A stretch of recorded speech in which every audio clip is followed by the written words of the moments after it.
میرے پاس بڑا ہوتا ہے جی میں چیئرمین ہوں، میں کونسلر ہوں، میں ایم پی اے ہوں، میں فلاں صاحب ہوں. بڑا لوگوں کو میں نے دیکھا ہے گردن میں سریا. کب تک ہو؟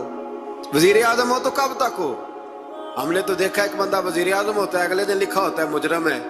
کیا بات کرتے، یہ تو آنے جانی. حضرت امام مالک بیٹھے تھے ہارون رشید کے پاس، سخت پیاس لگ گئی.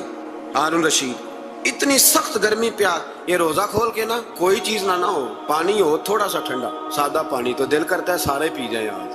حضرت مولا علی نے مثال دی ہے، شیر خدا نے. حضرت علی نے انوکھی بات کرتے، کہتے نا مجھے فلاں جان سے پیارا ہے. تو شیر تھے نا تو شیروں جیسی باتیں کرتے. کسی نے پوچھا آپ کو نبی پاک صلی اللہ علیہ وسلم سے کتنا پیار ہے؟ تو فرمانے لگے سخت گرمی سخت پیاس میں جتنا بندے کو ٹھنڈے پانی سے پیار ہوتا ہے مجھے اس سے بھی بڑھ کے اپنے نبی سے پیار ہے صلی اللہ. ایسی مثال عطا فرمائی.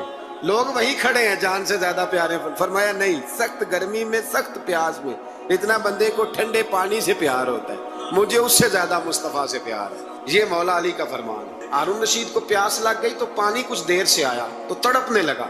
پانی لاؤ، گلا خشک ہو گیا. گھنٹہ ہو گیا، شور کرنے لگا، جلال میں آ گیا، تڑپ. لاتے کیوں نہیں، جلدی کرو. جب بندہ گرمی میں آتا ہے نا باہر سے تو پانی دیر سے آیا نا تو دل کرتا ہے کہ وہ ہو سکتا ہے گھر میں کوئی بم بھی پھوڑ دے. پانی کو دیر سے آیا ہے، پہلے پانی. اس لیے سمجھدار خواتین باہر سے جب کوئی آتا ہے تو پہلے پانی لاتی ہے. تو ہارون رشید تڑپ رہا ہے، امام مالک قریب بیٹھے تھے. خادم کہنے لگا حضور ایک کنواں خشک ہو گیا ہے اور دوسرا آپ کی شیان شان نہیں، پانی صاف نہیں، تو تیسرے سے بندہ لینے گیا ہے. بندہ تھوڑی دیر سے آیا تو ہارون رشید بڑا پریشان تھا.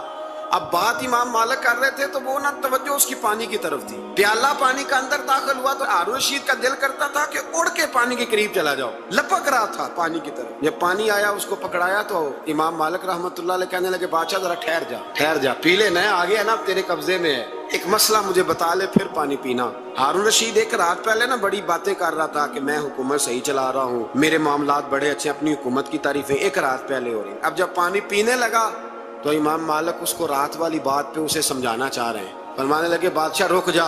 رک گیا. آپ فرمانے لگے اگر یہ پانی ملتا ہی نہ، پورے ملک میں نہ ملتا، پھر تجھے پتہ چلتا پوری دنیا میں نہیں. ذرا سوچیں آپ، اگر پانی خدا نہ خواستہ اگر پانی ملے ہی نہ، کہا نہ ملتا، پانی کو کوئی اہمیت تو نہیں نا ہم دیتے. نلکا کھلا ہے تو کھلا ہے، اور اگر ملے نہ تو ہماری بنیادی ضرورت ہے پانی. ایک قدم نہ لوگ چل سکے. کہا ہارون رشید اگر ملے ہی نہ اور اگر تجھے لینا پڑے ایک پیالہ پانی کا تو کیا دے کے لے گا؟ کہنے لگا میں اپنی آدھی سلطنت دے دوں گا، آدھی حکومت اور پانی کا پیالہ لے لوں گا. امام صاحب فرمانے لگے چل سمجھ میں آ گیا، پی لے پانی. اس نے پی لیا تو پیا اس طرح کہ پانی پیالہ منہ سے لگایا تو اتارا تب بھی جب ختم ہو گیا. تو امام صاحب فرمانے لگے پی لیا کہ پی لیا. فرمانے لگے ایک مسئلہ اور بتا، اب اگر تو نے پانی پی لیا تیرا پیشاب بند ہو جائے، یہ پانی پینے کے بعد پھر پیشاب آنا بھی ضروری ہے، اگر بند ہو جائے تو پھر کیا دے گا؟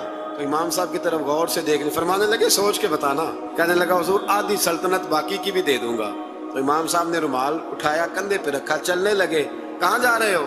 فرمانے لگے اس بادشاہ کے پاس کیا بیٹھنا جس کی پوری سلطنت کی قیمت پانی کا ایک پیالہ ہے. ایک پیالہ پانی کا اگر نہ ملے تو آدھی گئی اور پیشاب نہ آئے تو باقی بھی. کہنے لگے تو کس سلطنت کی باتیں کرتا ہے؟ کل من علیہا، ہر چیز.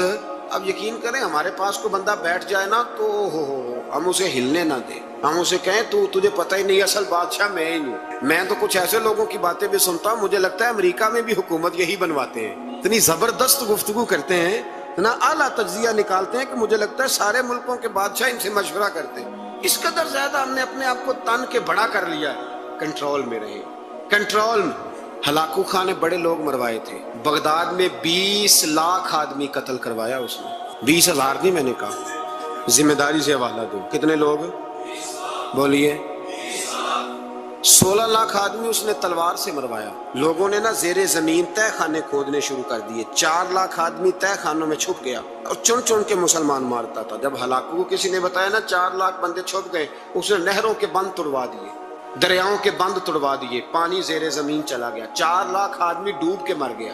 20 لاکھ آدمی مروایا. ایک دن ایک علاقے میں گھوم رہا تھا، لیمو کھانے کا بڑا شوقین تھا. بازار میں گیا تو ایک لیمو خریدا.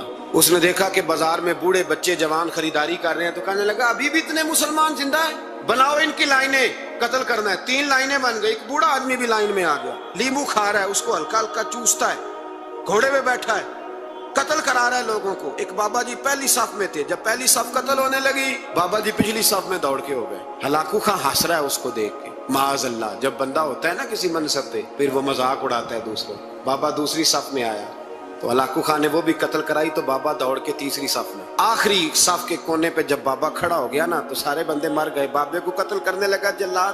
ہلاکو کہنے لگا ٹھہر جا. کہنے لگا بابا تو تیسری صف میں آیا تھا، تیرا کیا خیال تھا بچ جائے گا؟ بابا کہنے لگا خیال نہیں، میرا یقین ہے کہ میں بچ جاؤں گا. ہنس کے کہنے لگا ہلاکو خان کیسے؟ تو بابا کہنے لگا اگر اللہ چاہے تو بچ سکتا ہوں، اگر اللہ چاہے تو میں.